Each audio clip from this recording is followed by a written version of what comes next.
tarde, pessoal. Professor Morello. Nós vamos fazer uma revisão aí no nosso plantão de dúvida da Universidade de São Francisco, do disciplina Processos Gerenciais. E eu vou passar para vocês um resumo de todas as unidades que nós tivemos e posteriormente fica aberto aí para as possíveis dúvidas. Tá ok? A unidade ela ficou composta, né, a primeira unidade ficou como gestão de recursos. Né? Dentro dessa de gestão de recursos nós vimos, né, o que é gestão. Né? Gestão é uma função gerencial, cujo objetivo, segundo o Antônio Carlos Gil, né, é uma função gerencial em que você tem que tratar os objetivos da empresa junto com os objetivos profissionais e os objetivos individuais. Tá? Então, quando a gente fala em gestão de recursos humanos, é importante que a gente tenha essa definição de gestão para poder facilitar todo esse processo. Né? O objetivo de gestão de recursos, ou gestão de pessoas, como queiram, é para que a gente possa ter todo um acompanhamento dentro das próximas unidades, que são as ferramentas que nós vamos estar usando e trabalhando em cima desse processo. Né? A evolução histórica da gestão de recursos humanos e de gestão de pessoas, ela é muito importante, né? Começa com Hammurabi desde 1800 a.C., depois passa por Nabucodonosor, depois nós entramos aí nas teorias da administração tradicional, científica e moderna, né? E qual que é a importância desta evolução histórica, né, para a nossa formação? Né? É importante por quê? Porque em cada momento, em cada passagem dessas evoluções, o que ocorre? Você tem um estilo de liderança, você tem um estilo de chefia, você tem um estilo de funcionário, você tem uma tecnologia pertinente à época, né? E tudo isso acaba interferindo no perfil de profissional e como nós vamos estar atuando nesse sentido. Né? Por isso que é muito importante a evolução histórica na nossa formação, né? Para que a gente possa entender como é todo esse procedimento.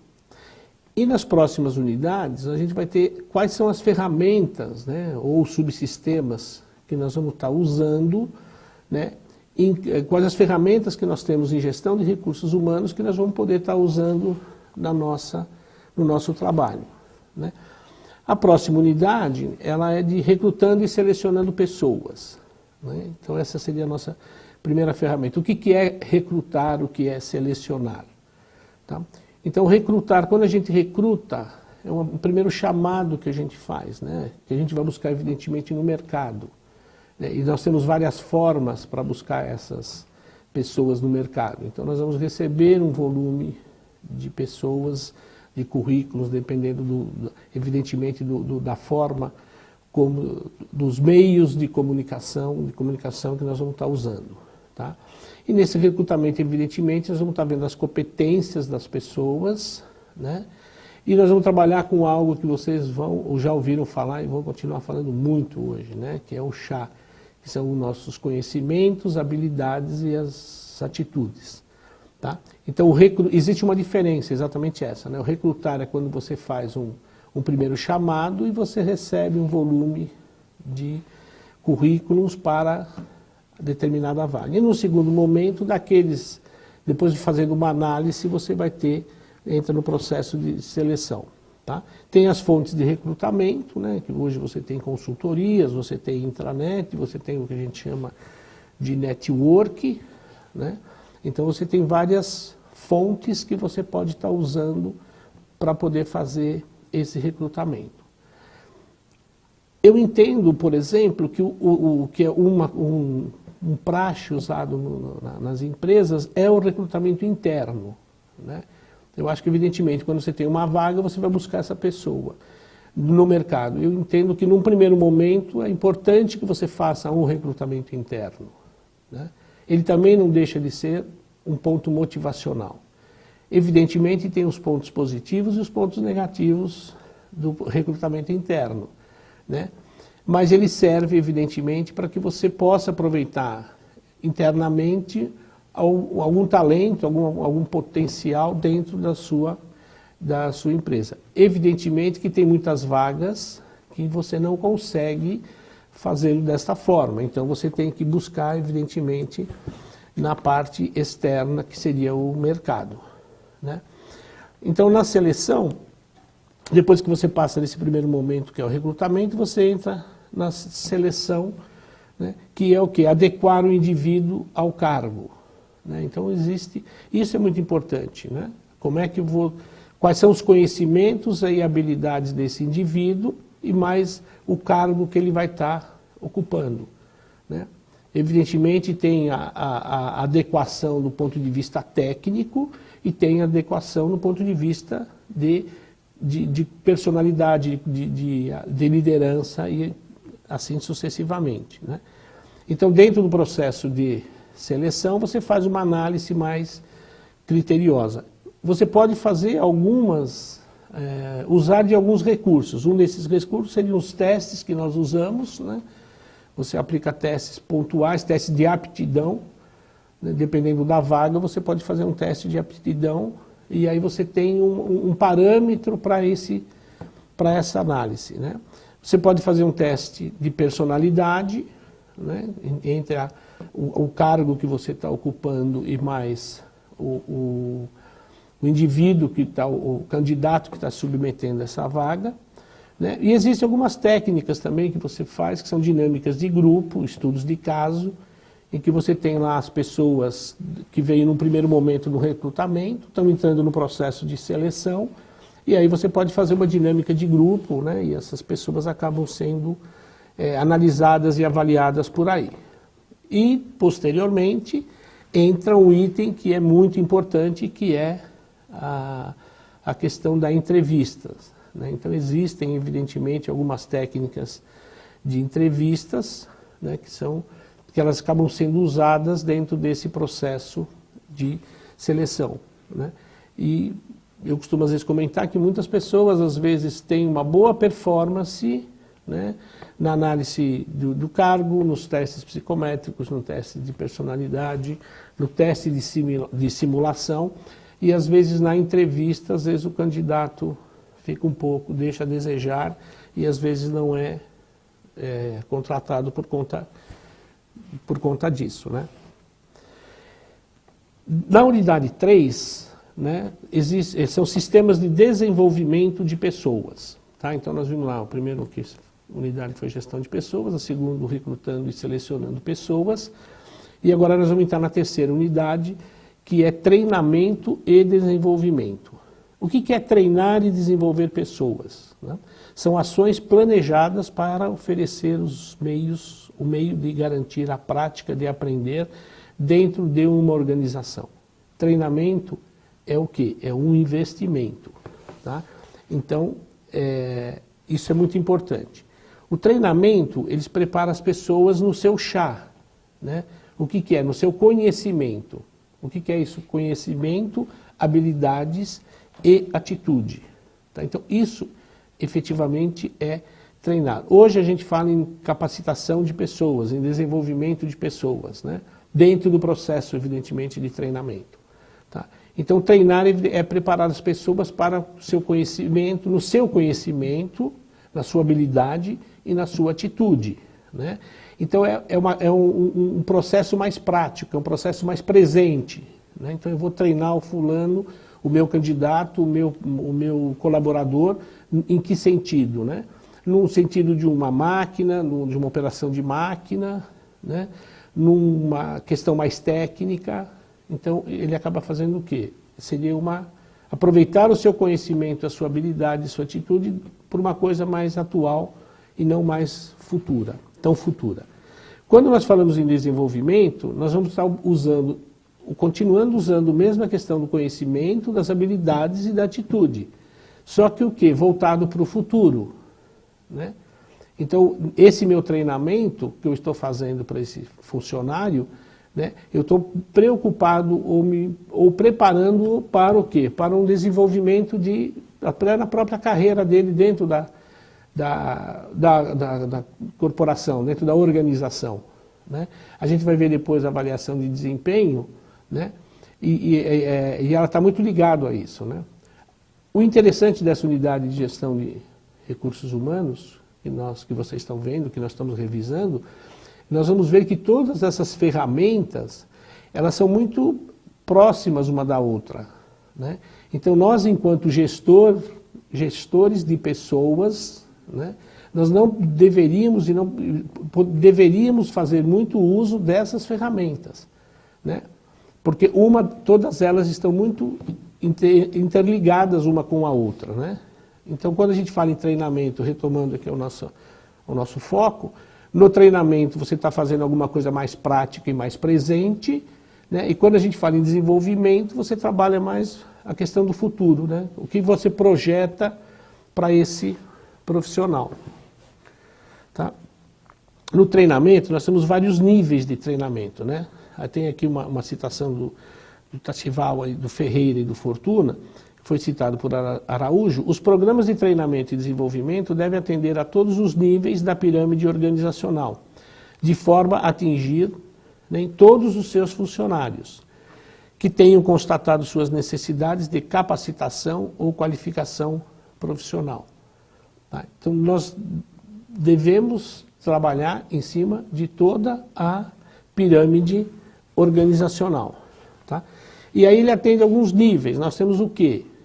O treinamento gerencial ou de gestão, né, que são, para esse nível você trabalha mais com gerentes, supervisores, né? Então você tem um treinamento voltado para esse público. Tá?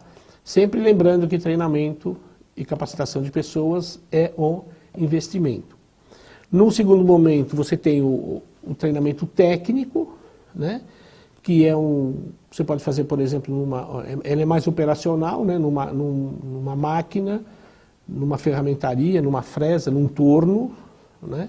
Então a gente chama esse treinamento de treinamento técnico. Existe o treinamento médio, né, que ele é mais focado na área por exemplo, de matemática financeira, de ICMS, de algumas coisas mais pontuais. Então esse é um outro nível de treinamento. E o treinamento amplo, quando você vai trabalhar com questões mais comportamentais, liderança, comunicação, relacionamento interpessoal. Tá? Então esses seriam os níveis do treinamento. Motivos para que a gente possa propor um treinamento, né? Existe um treinamento, né? Retomando o anterior, né? Treinamento técnico de integração, né? Que é quando a pessoa ela é admitida na empresa, né? Ela está sendo contratada, então você está fazendo esse treinamento para esse público, né? Aí você tem até um público às vezes mesclado, né? Operacional, pessoal mais operacional, um pessoal mais técnico, um pessoal mais administrativo, né? O treinamento técnico operacional, né?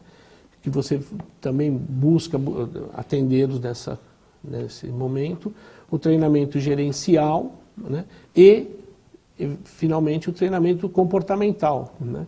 Aí depende, evidentemente, da necessidade, né? Do levantamento de necessidade que nós vamos ver mais para frente, que vai atendê-los nesse sentido, né? Uma outra fase, né, do sistema de desenvolvimento de pessoas são as etapas de um programa de treinamento e desenvolvimento, né? Começa com a diagnose, que é o quê? Um levantamento de necessidades para análise que darão subsídios para montar um plano de treinamento. Tá? Que é uma citação de Araújo, né? Então, por que treinar e por que desenvolver? Para que treinar e desenvolver? E quem treinar e desenvolver? E quando deve isso acontecer? Tá? Então, evidentemente, quando você faz essa diagnose, né, que você faz esse levantamento de necessidades, né, às vezes a gente encontra muito na empresa, né, se realmente você tem essa necessidade desse treinamento. Tá? Então você faz o quê? Você observa exatamente essas fases que eu acabei de comentar. Por que treinar, para quê, quem treinar e quando treinar. Né? Tudo isso tem um processo, ele não ocorre evidentemente de uma forma desorganizada. Né? O treinamento, ele também tem algumas etapas que elas são importantes, né? A primeira delas é o levantamento de necessidades, né? Você tem que ver realmente as necessidades que são daquela pessoa para que ela possa, evidentemente, ser treinada, né? Nós temos um instrumento aí que também vai nos ajudar, que nós vamos estar vendo, que é uma outra ferramenta, né?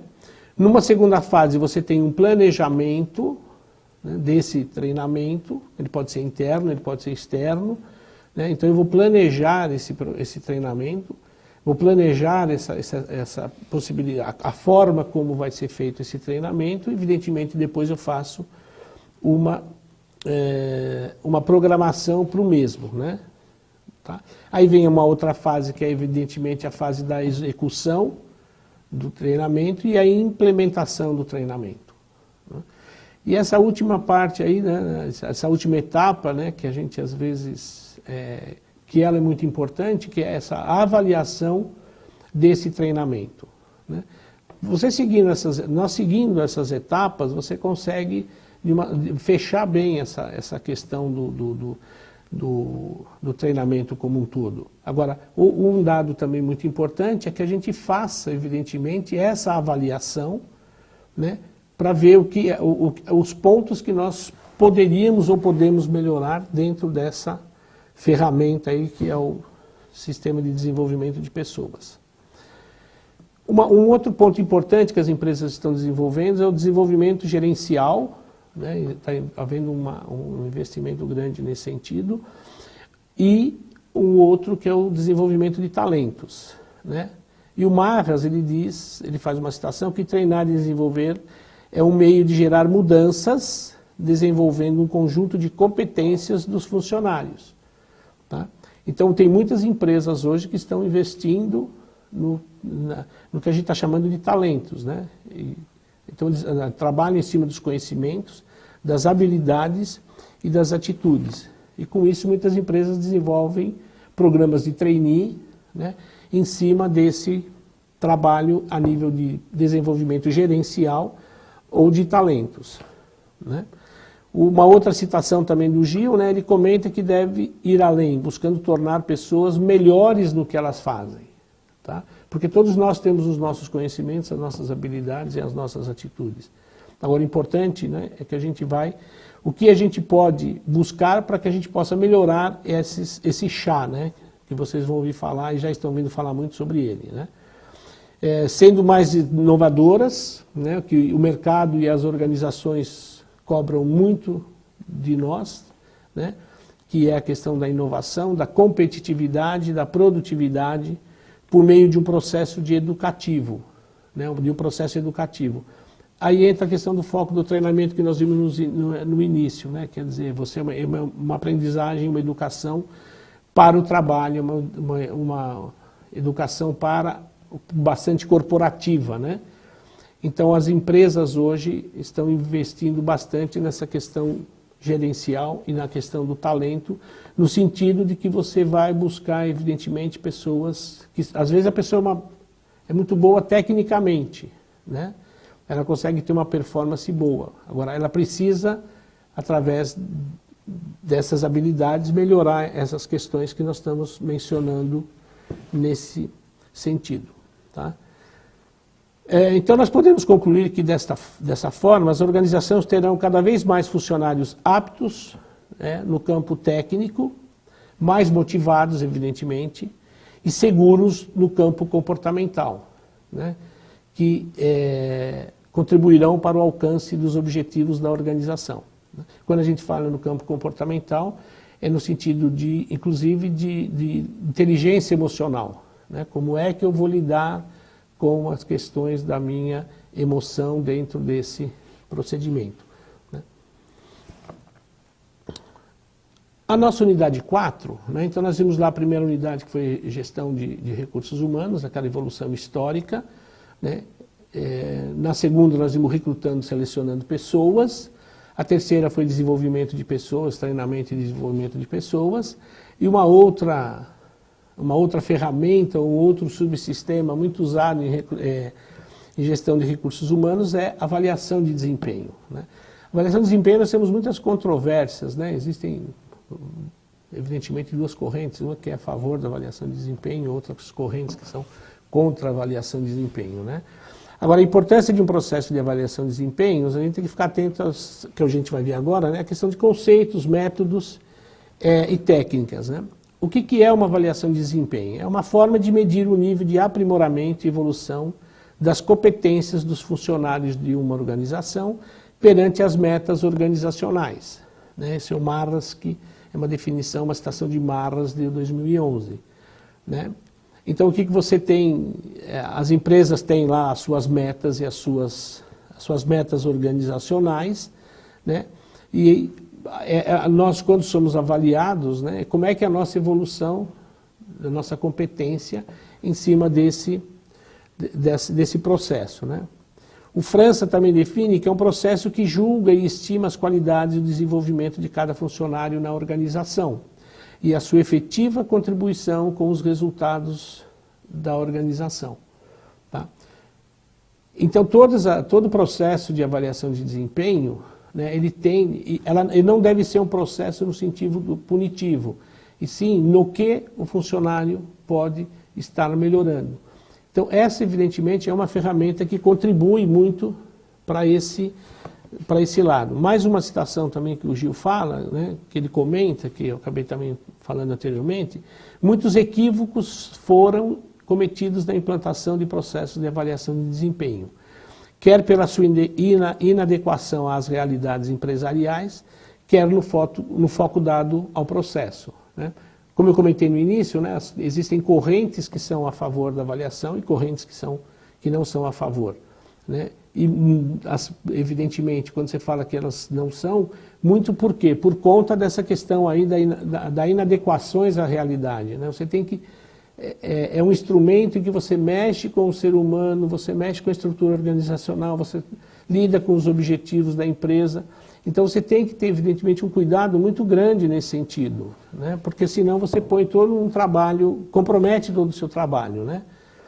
Então, algumas críticas que o Gil fala sobre a má aplicação é a definição inadequada dos objetivos, o baixo nível de envolvimento da alta administração da empresa. Quando você fala em avaliação de desempenho, né, que é uma ferramenta que você usa, você tem o quê? Você tem que ter um comprometimento, um envolvimento com a alta administração da empresa, né? Se você não tem esse envolvimento, evidentemente, nós caímos aí no descrédito ou de uma aplicação inadequada, né? O baixo nível de participação dos gestores de pessoas, né? Às vezes, evidentemente, o despreparo dessas pessoas, né, em administrar os recursos humanos, né? Porque uma coisa é o teu dia a dia com o funcionário e um outro momento você sentar com esse funcionário e fazer uma avaliação a respeito do mesmo, né? Então, quando você faz o processo, quando você aplica esse instrumento numa organização, ela tem que vir, evidentemente, da administração hierárquica, de cima para baixo, tem que haver, evidentemente, um preparo com esses gestores, né? Porque a gente tem que estar tomando cuidado para não nos envolvermos com questões pessoais, né? Uma outra questão que ele comenta é a limitação do tempo de aplicação do processo, né, que às vezes ele não é o suficiente, não é o adequado, e às vezes não tem um acompanhamento, né? O que depois eu vou fazer com essa avaliação de desempenho, né? Existe uma expectativa dos funcionários, dos colaboradores, no sentido do que eu estou sendo avaliado, no que eu preciso melhorar e como vai ser esse processo de melhora, né? Exclusão dos funcionários do planejamento, certo? Eles têm que ser orientados, eles têm que ser comunicados e eles têm que participar dessa forma, né? Eu até entendo que quando um colaborador ele é contratado, né, ele deve saber que a empresa possui uma ferramenta que se chama avaliação de desempenho, né? E que ele vai estar sendo avaliado, evidentemente, cada empresa estabelece um critério e estabelece um método, né?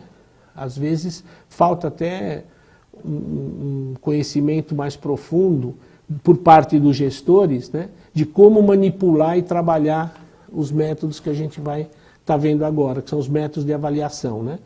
Então existem vários métodos, evidentemente cada método para um grupo operacional, para um grupo, o que é esse grupo operacional? Às vezes para, ou melhor, grupos ocupacionais, né? Que às vezes são grupos operacionais, grupos administrativos, grupos mais técnicos, grupos gerenciais, né? Então, para cada grupo ocupacional, você evidentemente pode fazer uso de um método de avaliação. Tá? Então, nós temos lá o método de escala gráfica. O método de escala gráfica é um dos mais utilizados pelas organizações, provavelmente pela sua simplicidade e facilidade de aplicação. Tá? Um outro método é o método de pesquisa de campo. Esse método exige que a aplicação seja feita pelo gestor, o líder imediato do funcionário avaliado, que então passará os dados apurados a um especialista de gestão de recursos humanos, né? Então, se a gente for observar, né, como a gente falou inicialmente, né, o volume de pessoas que estão envolvidas dentro do processo de avaliação. O avaliado, né, que é o colaborador, o avaliador, que às vezes é o gestor, certo? Que também ele está sendo avaliado, né, de uma certa forma, né? E depois, por exemplo, como isso é passado, né? Se você tem um analista de avaliação de desempenho, você passa para o analista e aí depois, mais para frente, você fecha esse processo. O método de comparação de pares ou comparativo é o método que compara os funcionários em pares 2 a 2, né? Cada vez, 2 a 2 de cada vez, ou mesmo entre os funcionários da equipe onde ele está alocado. Tá? Evidentemente, pessoal, nós estamos fazendo como nós falamos inicialmente. Isso aqui é um resumo, né? Cada método desse, ele, como eu falei anteriormente, você tem um grupo ocupacional, você precisa ver qual é o método que se adequa a esse grupo, os formulários que nós vamos estar usando para cada grupo e como você vai dinamizar todo esse processo, né? Métodos por resultados é um método avaliado, é um método de avaliação baseado na comparação entre os resultados previstos e os resultados realizados, né? Eu avalio o meu funcionário, né? Eu projeto uma meta para ele e, teoricamente, você tem que ver se ele atingiu aqueles resultados que foram estabelecidos. Ele é prático, mas depende muito do ponto de vista do gestor a respeito do desempenho do avaliado, né? O que melhorou, o que ele entende, gestor, que ele melhorou, né? Às vezes o avaliado fala, não, mas eu melhorei bastante. O gestor fala, não, você não melhorou o suficiente, às vezes, do ponto de vista dele, né? Então, é um processo muito interessante, por quê? Porque você está envolvendo pessoas, você está trabalhando essas questões e ele é muito dinâmico, né? E você, quando nós falamos inicialmente, você tem que trabalhar com uma coisa que chama-se inteligência emocional, né? Não deixar com que talvez esse impasse faça com que prejudique a avaliação do colaborador. E depois temos método por objetivo. Os gestores avaliam seus funcionários como uma avaliação mais tradicional, considerando o alcance e metas objetivos já pré-estabelecidos, né? Como eu falei inicialmente, né, você tem, para todos esses métodos, nós temos formulários, né, e critérios previamente estabelecidos, né? Quando você vem com esse processo desde gestão, ou melhor, desde na área hierárquica, desde o presidente, da gerência, isso vai descendo, né, para outros níveis, então fica mais fácil de você fazer esse instrumento ter mais credibilidade e também ser algo motivador, né? E não como um instrumento positivo. Não é esse o objetivo da avaliação de desempenho ou de performance, né? Método de incidente crítico. O gestor avaliado determina os pontos fortes e os pontos fracos ou os pontos a melhorar, né, do funcionário avaliado em relação ao seu desempenho, né? E à medida que a gente vai vendo os métodos, a gente vai passando para a gente a dificuldade de você, da gestão das pessoas entenderem isso, né? Método de escolha forçada, criado inicialmente para ser utilizado pelas Forças Armadas norte-americanas, partindo do pressuposto que já existe, né, na organização uma curva considerada normal de desempenho, quer dizer, já tem um padrão que é considerado, então você trabalha em cima desse método de escolha forçada, que na realidade não é um dos métodos mais utilizados. Depois nós temos o método de autoavaliação, avaliação feita pelo próprio funcionário a respeito do seu desempenho, né? O ideal é que esse método seja usado em conjunto com os outros métodos para minimizar qualquer fator de desvio e de observação. É um método que às vezes até o pessoal, os colaboradores, os gestores acabam usando, né? Você dá esse formulário, né, para que o funcionário faça uma avaliação. Independentemente disso, você também pode fazer a sua avaliação a respeito do funcionário, como ele falou assim, você usando outros métodos, e depois você faz um comparativo, né? E desse comparativo, evidentemente, o que pode ser trabalhado para melhorar a performance desse funcionário, desse colaborador. Um método muito usado ultimamente, né, que é o que a gente chama de o método de avaliação 360 graus, né, sendo indicado por especialistas de gestão de recursos humanos. Ele é um método que ele é no geral, né, inclusive as pessoas que são colaboradores da empresa, né, de outros departamentos, acabam sendo inseridos nesse novo método, né? Então não é só o meu trabalho com o meu funcionário, né? É no sentido mais corporativo. As empresas hoje estão trabalhando muito essa questão da avaliação 360 graus, né? A importância do papel do avaliador, né? Como eu falei inicialmente, a forma como você, avaliador, conduz essa avaliação, ela é muito importante, né? Como também é importante, por exemplo, quando você tem o analista de avaliação, ou o gestor de recursos humanos que está trabalhando com essa questão da avaliação de desempenho, né, dá o treinamento necessário para que esse avaliador possa, à medida que for trabalhando com os seus colaboradores ou com os seus avaliados, né, tenha um procedimento para que não se crie algo que depois possa não ser muito interessante, né?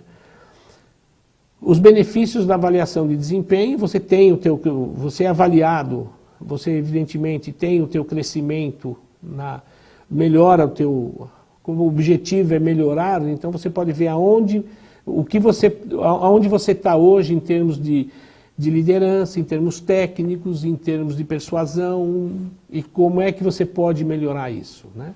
Porque também a avaliação de desempenho, né, como nós falamos inicialmente no recrutamento e seleção, né, quando você vai fazer um recrutamento e seleção, se você optar também pelo teu recrutamento interno, o que acontece? Nesse recrutamento interno você pode fazer uso da avaliação de desempenho, né? Para quê? Para ver se aquele funcionário está apto a ser selecionado para aquela vaga, né? Eu posso avaliar esse funcionário se ele está apto também, com o seu CHAS, né, conhecimento, habilidades e atitude, a receber uma promoção, tá? Então ela tem é um dos benefícios da avaliação. E uma outra questão também importante na avaliação, que também está relacionado ao que nós falamos anteriormente, a própria seleção e também ao próprio treinamento, é a capacitação de seleção de talentos, né? A captação de talentos é identificado e a atração de candidatos potencialmente escolhidos por apresentarem conhecimentos, habilidades e atitude, bem como as outras características para aquela oportunidade. É que eu acabei de comentar com vocês, né? Vocês têm lá uma vaga, né? E você consegue, através da avaliação, né, trabalhar essa questão hoje, que é muito usada nos talentos, né, que as empresas depois acabam investindo nesse procedimento. Eu costumo reforçar muito, né, talvez ainda fale isso até o término da apresentação, né, a importância dessas ferramentas, né, inclusive para vocês dos processos gerenciais, né? Então você tem aí essas ferramentas que dão uma performance boa para vocês atuarem dentro da profissão, dentro da formação de vocês. Tá? O processo de captação e seleção de talentos pode ser definido, segundo o Pereira, né, como um conjunto de atividades alinhadas com a política e estratégia das organizações, que tem como objetivo atrair potenciais mais adequados para que possam atender às diversas necessidades da organização. E a própria avaliação de desempenho, né, se você, que ao término dela, você vai trabalhar com funcionário, o analista de avaliação de desempenho, ele vai poder desenvolver um trabalho no sentido, né, de você reter esses talentos, de você manter essas pessoas, né? Porque de repente você faz todo um trabalho desse, essa pessoa vai para uma outra empresa ou vai para o mercado e você acaba tendo um investimento e acaba não dando resultado, né? Então o que nós vamos comentar, após a captação e seleção dos talentos, o segundo desafio da gestão de recursos humanos é evidentemente a retenção e a manutenção da motivação desses funcionários, considerando a combinação de seus objetivos pessoais e profissionais com os objetivos da organização, né? Um outro dado importante, né, eu particularmente gosto dentro do possível, de alinhar essas ferramentas, né, uma com a outra. Quando você fala em combinação de seus objetivos profissionais com os objetivos da empresa, né, isso você também trabalha na definição de gestão de pessoas, ou de gestão, que nós vimos no início, né? Quando nós falamos em técnicas de entrevistas, né, é importante a gente ver dentro desse processo, né, qual é os objetivos pessoais. Se os objetivos pessoais, de repente, eles caminham junto com os objetivos da organização, né?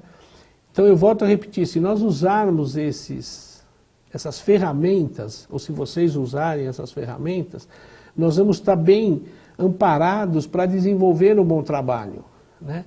Hoje nós somos cobrados no mercado, por quê?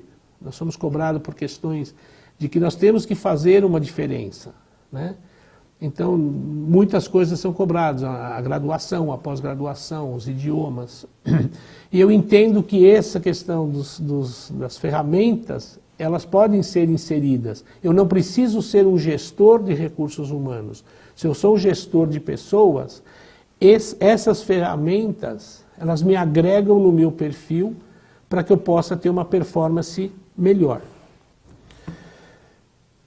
A outra estratégia é uma estratégia muito interessante, né, que é a estratégia de remuneração, né? Todo mundo gosta desse tópico aqui, que é a questão do salário, evidentemente. A administração de cargos e salários, né, é um conjunto de normas e regras levadas na prática, que tem como objetivo desenvolver, manter as estruturas equilibradas e com uma remuneração justa, tá?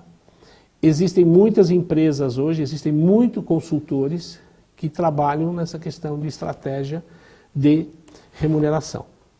Para realizar um bom trabalho nessa área de cargos e salários, a gente percorre algumas fases, né?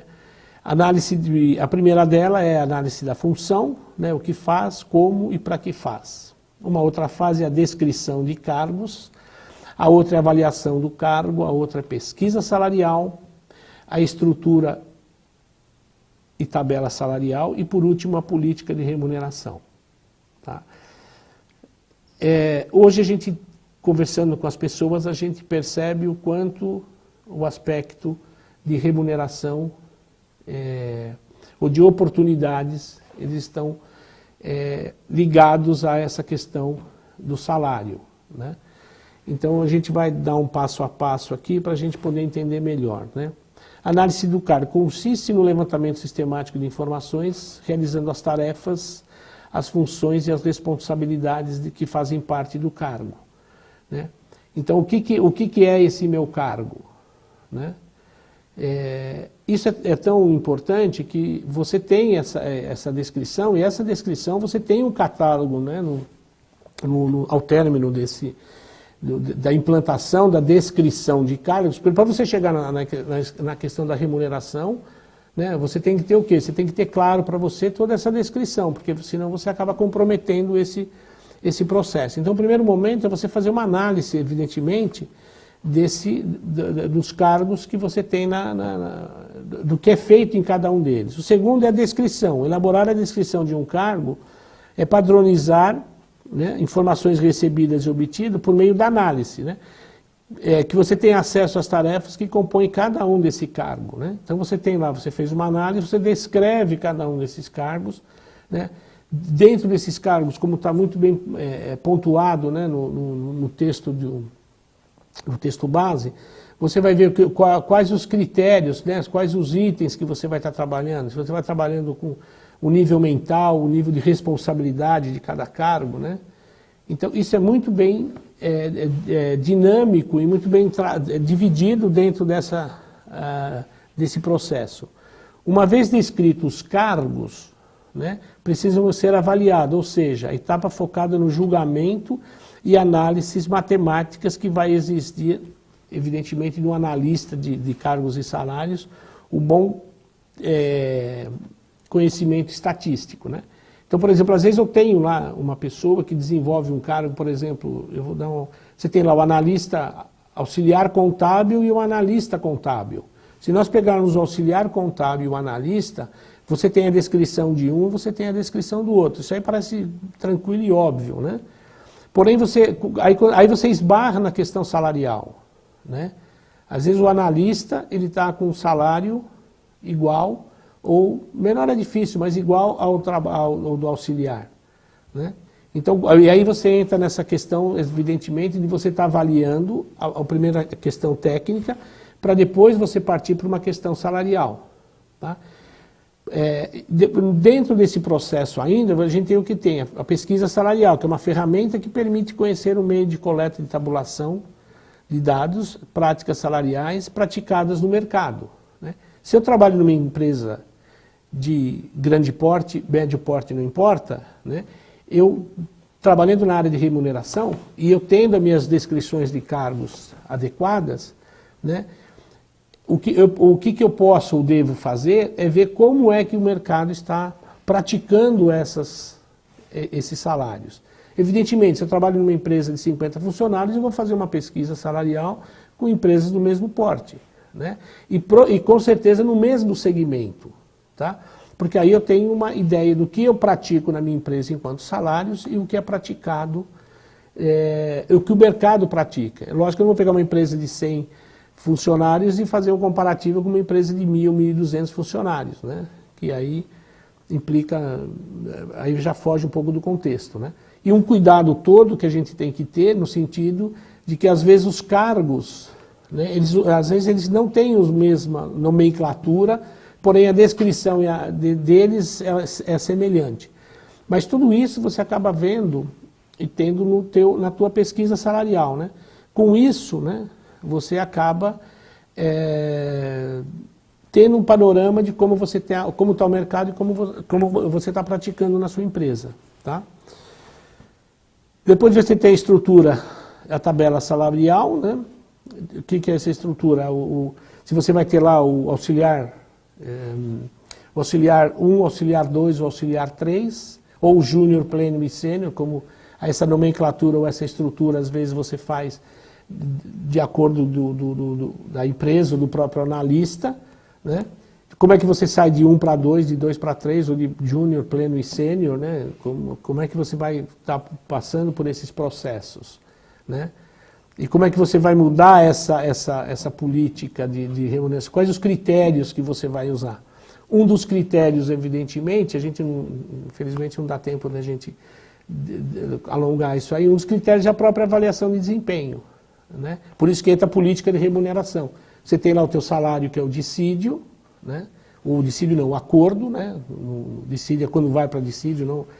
Então tem lá a database, na database você recebe lá o tal do aumento, né, que nós todos recebemos, e aí se a empresa tem uma política, né, de remuneração, então ela pratica essa política. Um dos instrumentos, uma das ferramentas que pode fomentar essa questão do salário é a avaliação de desempenho, né? Então eu posso entrar com o salário X, o meu colega também, nós temos o mesmo salário, a mesma descrição, tudo direitinho. Por que o salário dele é menor? É maior? porque nós tivemos uma avaliação de desempenho, de performance, e ele foi melhor avaliado. Eu recebi aumento por mérito, ele recebeu também aumento por mérito. Só que dentro desse processo dele acabou sendo maior do que o meu, né? E aí por isso que entra essa questão de estatística, para depois você não avançar no cargo posterior, né? Se eu estou às vezes você tem analista 1 e um analista 2, né? Então você precisa tomar cuidado para que isso não, lá na frente, não crie um gargalo, né? E por último, nós vamos entrar nos processos administrativos, processo da administração de pessoas, que faz parte também é uma outra ferramenta, né? Varia de empresa para empresa, né? É uma questão muito forte, muito cultural para nós, que é a questão dos benefícios, né? Como benefícios são considerados algumas vantagens e mesmo regalias dadas a título de complemento de salário, e a grande maioria dos funcionários de uma organização geralmente definidos como um pacote de remuneração complementar. Isso é o que é a Venato. Essa questão dos benefícios é tão forte, né, que às vezes quando você vai estar negociando o salário com o colaborador, né, ele quer saber, mas quais são os benefícios que nós temos, né? Então, são outros processos que acabam, de uma certa forma, agregando dentro da nossa questão salarial, da nossa questão de remuneração. Evidentemente, a gente tem que tomar muito cuidado, né, porque às vezes você não pode dar benefícios de uma forma aleatória, depois que você também não pode retirá-los também de uma forma aleatória. Evidentemente, temos critérios para isso. Um deles é quando nós temos a convenção coletiva, né? Na convenção coletiva é que a gente pode estar negociando a implementação de novos benefícios, como se de repente você quer fazer uma troca, enfim, esse seria o momento ideal. Importante lembrar que o salário é remuneração direta, que o funcionário recebe de acordo com as suas responsabilidades e atividades, que varia conforme o seu desempenho. Tá? Então, ele além de direto, ele é justo, né? Os benefícios, conforme o seu desempenho, os benefícios sociais ou remuneração indireta são os incentivos dados pela organização visando a satisfação das necessidades dos funcionários, procurando criar um ambiente mais agradável e produtivo, né? Quando se fala em benefícios, você também, né, você tem lá o teu segmento e você tem que levar em consideração o seu segmento, né? E os seus funcionários que trabalham naquele segmento, né? Eu me lembro uma empresa que eu dei uma consultoria em que o volume, né, o pessoal se assustava com o volume da cesta básica do arroz e feijão, né? Eles achavam que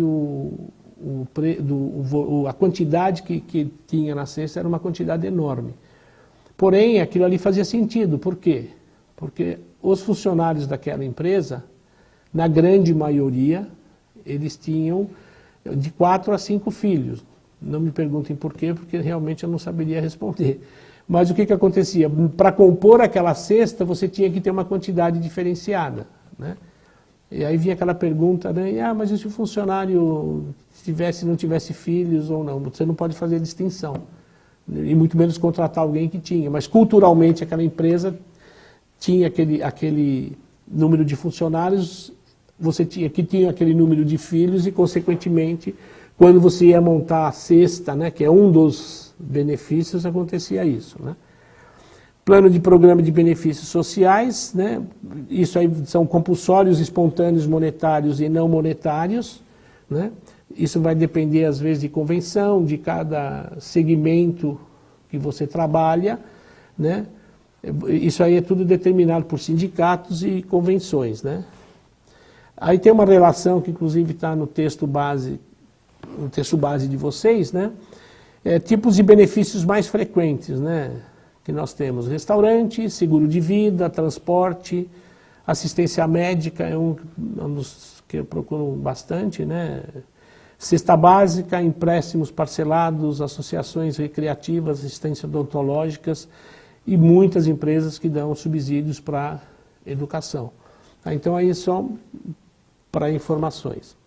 Um outro item ainda importante que as empresas estão investindo muito, né, é o que é na qualidade de vida no trabalho. É fácil identificar os problemas de baixa produtividade e de insatisfação nos vários níveis da organização causado pela falta de um programa de qualidade de vida. Tá? Então, muitas empresas estão trabalhando essa questão.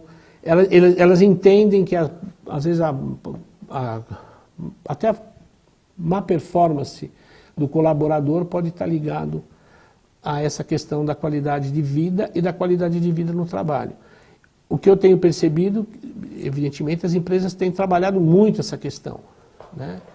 Com trabalhos de ginásticas laborais, muitas empresas pegando bastante sério na questão dos equipamentos de proteção individual, né? Porque dependendo do grau de risco da empresa, você tem uma necessidade maior ou menor. Enfim, aí você vai navegando aí por vários trabalhos voltados para essa questão, né? Então, programas voltados à qualidade de vida no trabalho são implantados e é possível observar uma melhoria na produtividade e também na motivação, né? Consequentemente, um desempenho melhor. Encerramos a nossa apresentação, né? Muito obrigado. E agora eu fico à disposição de dúvidas e questões.